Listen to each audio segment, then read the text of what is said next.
Hi friends, എല്ലാവർക്കും സുഖമാണെന്ന് വിശ്വസിക്കുന്നു. ഇന്ന് നമുക്ക് ഈ ഹോട്ടലിലൊക്കെ റെസ്റ്റോറൻറ്റിലൊക്കെ കിട്ടുന്ന മീൻസ് ഈ ഇഡലി, ദോശ, വടക്കൊക്കെ കഴിക്കുന്ന ഒരു സാമ്പാറുണ്ട്. ആ സാമ്പാർ എങ്ങനെ ഉണ്ടാക്കുന്നതെന്ന് നോക്കാം. സാധാരണ നമ്മൾ ഈ ചോറിനൊക്കെ ഉണ്ടാക്കുന്ന എല്ലാ വെജിറ്റബിൾസും ഇട്ട ആ സാമ്പാറല്ല ഇത്. പ്ലെയിനായിട്ട് അതിനകത്ത് ഇടുന്ന ഇൻഗ്രീഡിയൻസ് ഞാൻ പിന്നെ പറയാം. അതെങ്ങനെ ഉണ്ടാക്കുന്നത്, നമ്മൾ ഇഡലി ദോശയ്ക്കൊക്കെ കഴിക്കുന്ന സാമ്പാർ എങ്ങനെ ഉണ്ടാക്കുന്നതെന്ന് നോക്കാം. അത് ഇതിനുള്ള ഇൻഗ്രീഡിയൻസും പറയാം. സാമ്പാർ ഉണ്ടാക്കാനായിട്ട് ഞാനൊരു കുക്കർ വെച്ചിട്ടുണ്ട്. അതിലോട്ട് നമ്മുടെ തുമരപ്പരിപ്പ്, ഞാനൊരു 150 ഗ്രാം തുമരപ്പരിപ്പ്. ഈ തുമരപ്പരിപ്പ് ഞാൻ അരമണിക്കൂർ വെള്ളത്തിലിട്ട് കുതിർത്ത് വെച്ചതാ. കാരണം നമുക്ക് എളുപ്പം വേവാൻ ഇത് നല്ലൊരു ടിപ്സാണ്.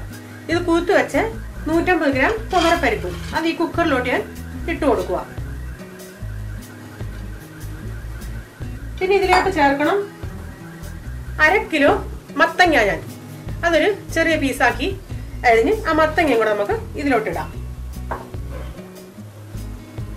പിന്നെ ഒരു ഇച്ചിരി ഒരു 1/4 ടീസ്പൂൺ മഞ്ഞൾ കൂടിട്ട് ആവശ്യത്തിന് വെള്ളം ഒഴിച്ച്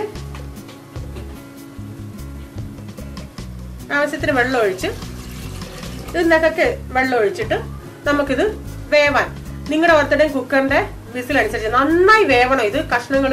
കാരണം ഈ സാമ്പാർ എന്ന് പറയുന്നത് കഷ്ണങ്ങളൊന്നും അങ്ങനെ അധികം കാണത്തില്ല, നന്നായി വെന്ത് ഇരിക്കണം. ഇത് അടച്ച് നമുക്കൊന്ന് വേവിക്കാം. കാരണം നെകക്ക് വെള്ളമുണ്ട്, മത്തങ്ങയിൽ നിന്നും വെള്ളം ഇറങ്ങും. ഇപ്പൊ നമ്മുടെ തോരപ്പരിപ്പും മത്തങ്ങയും നന്നായിട്ട് വെന്തിട്ടുണ്ട്.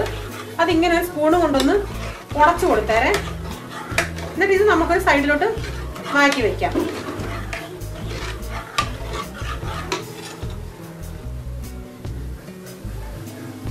ഞാനിവിടെ ഒരു കടായി വെച്ചിട്ടുണ്ട്.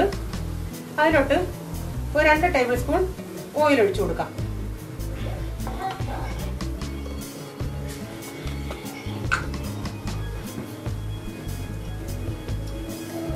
എണ്ണ ചൂടാകുമ്പോൾ നല്ലൊരു 10 ഉലുവ അങ്ങോട്ട് ഇട്ട് കൊടുക്കാം. 1/2 ടേബിൾ സ്പൂൺ കടുക്,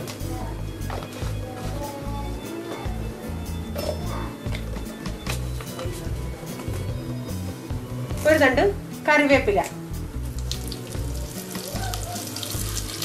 ഒരു 3 വറ്റൽമുളക്,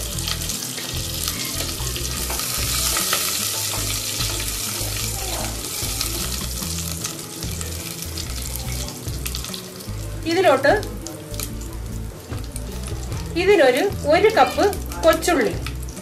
വലുത് ഞാനിന്ന് കീറിയിട്ടുണ്ട്, ചെറുത് കീറിയിട്ടില്ല. ഇപ്പൊ കൊച്ചുള്ളി നിങ്ങളുടെ കയ്യിലില്ല എങ്കിൽ ഇതിന് പകരം ഒരു സവാള ചേർക്കുക. എന്നിട്ട് ഈ ഉള്ളി നന്നായി ഒന്ന് വഴറ്റിയെടുക്കാം. നമുക്ക്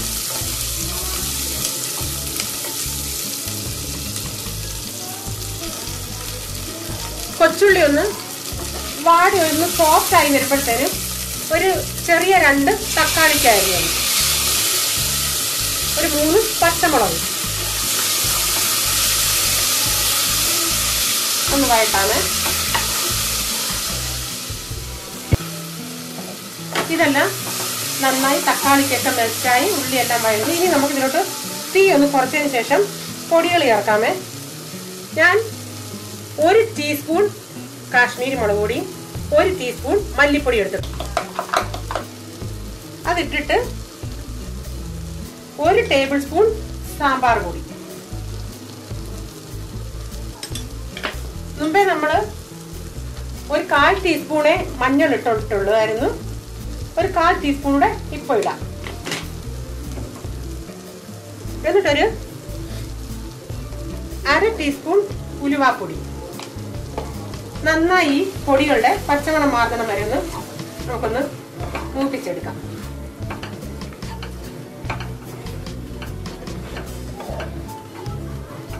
എന്നിട്ട് ഇതിലോട്ട് കായപ്പൊടി ചേർക്കണം, 1 ടീസ്പൂൺ.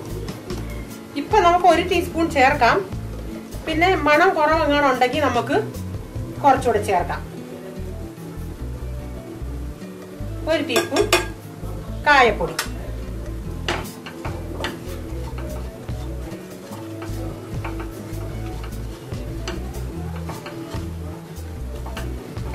പച്ചമണമൊക്കെ മാറിയിട്ടുണ്ട്. ഇതിലോട്ട് ഞാനൊരു നെല്ലിക്ക വലിപ്പത്തിൽ ഈ പിഴുപുളി വെള്ളത്തിൽ ഇട്ടായിരുന്നു, അതിന്റെ വെള്ളം ഇങ്ങോട്ട് ഒഴിക്കുക. ഒരു നെല്ലിക്ക വലിപ്പത്തിൽ.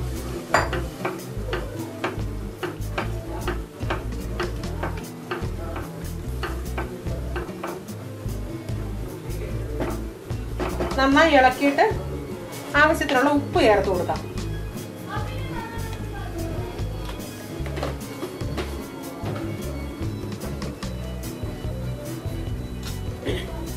ഇതിലോട്ടാ വെന്ത പരിപ്പ് ഇട്ട് കൊടുക്കാം.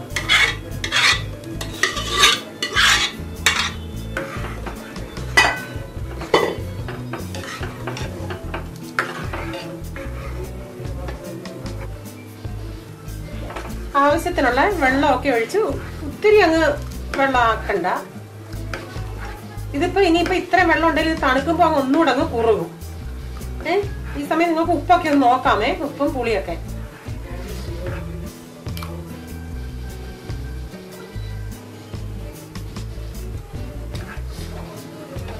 അത് തിളക്കട്ടെ. ഇച്ചിരി ഇവിടെ ഉപ്പിന്റെ ആവശ്യമുണ്ട്.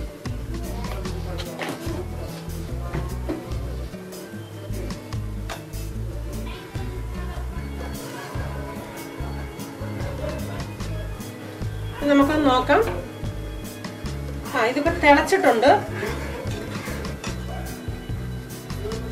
ഇനി ഇതിലോട്ട് നമുക്ക് നല്ലൊരു പിടി മല്ലിയില ചേർക്കാം.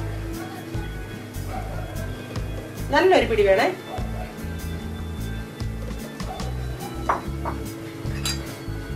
ഇളക്കാം. ഇനി നമുക്ക് ഗ്യാസ് ഓഫ് ചെയ്യാം. നമ്മുടെ ഇഡലി ദോശയുടെ സാമ്പാർ റെഡി ആയിട്ടുണ്ട്. നമ്മുടെ ഇഡലി, ദോശ, വടയുടെയൊക്കെ സാമ്പാർ റെഡി ആയിട്ടുണ്ട്. ഇത് നിങ്ങളും ചെയ്ത് നോക്കുക. ഇഷ്ടപ്പെട്ടാൽ ഷെയർ ചെയ്യുക, ലൈക്ക് ചെയ്യുക, കമന്റ് ഇടുക. സബ്സ്ക്രൈബ് ചെയ്യാത്തവർ പ്ലീസ് സബ്സ്ക്രൈബ് ചെയ്യുക. ഇങ്ങനെയുള്ള അടുത്തൊരു വിഭവമായി നമുക്ക് വീണ്ടും കാണാം. ബൈ. God bless you.